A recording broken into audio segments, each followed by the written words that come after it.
অহন অনেক রাইত পাপিষ্ঠ শরীর মন নিয়া ঘুরতাছি এদিক ওদিক, কখনো হাইওয়ে আর কখনো গলির ভেতর।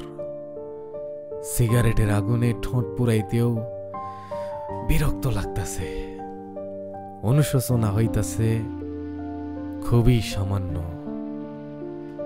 এই ঠইটে খোদার কালাম পড়তে অহন ডর লাগে, তাই কালে ভদ্রে মনে মনে ফিসফিসাইয়া তৌবা পড়ি আর কি। মরণের ভয় ডর হারাইয়া গেছে কেমন। মাঝে মধ্যে নিজেই নিজে মনে হইতাছে প্রেমিকার দেওয়া কষ্টে আমার মহাবীর খেতাব লইবার শুধু বাকি। অবাক লাগতাছে, বিরাট অবাক। হায়রে হায়রে, আমি এমন হইয়া গেলাম, এটা আমার চেহারা, এগুলা আমার হাত পা চোখ মুখ।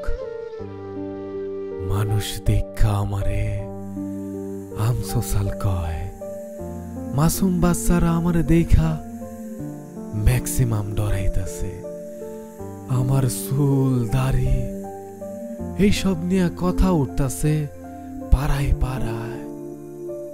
প্রতিবেশীরা কানা ঘুষা করতাছে, বাপে চায়ের দোকানে যাইতে পারতাছে না, আমার জন্যে নাকি মুখ দেখানো ভার। এই তো সেদিনই মা আফসোস কইরা কইল, বাজান আর কত সইমু মাইনসের কথা। হ্যাঁ কও। আমি কেন জানি কারোর কথাই শুনতাছি না।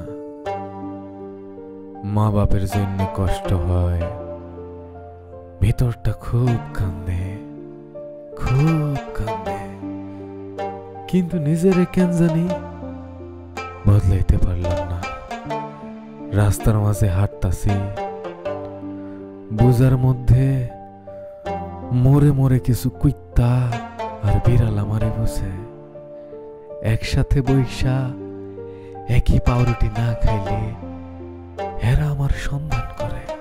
আপন বলতে অহন এরাই আমার আপন, আর কেহ নাই। আমি বুঝতে পারি এরা আমারে ঘেন্না করে না, ভালোই লাগে। মুখ থেকে অটোমেটিক কয়টা কথা আমিও কই তাদের লগে। তখন মনে হয় না, অহন শালার ঠিক আছে, বাইসা আছে। খাবারের কষ্টে আমিও ভুগতাছি, কোনোদিন এক বেলা খাইতাছি, কোনোদিন নাই, এইভাবেই চলতাছি। একটা মাত্র নারীর দেওয়া কষ্ট ভুলতে শালার পুরো জৈবন চইলা যাইতাছে। কি সাংঘাতিক কথা না? আচ্ছা, মানুষ কেমনে ভইলা থাকে, কেমনে ওই আছে কেমন কইরা জানবার বড়ই স্বাদ হয়। তয় আমার আরেকখান স্বাদ আছে।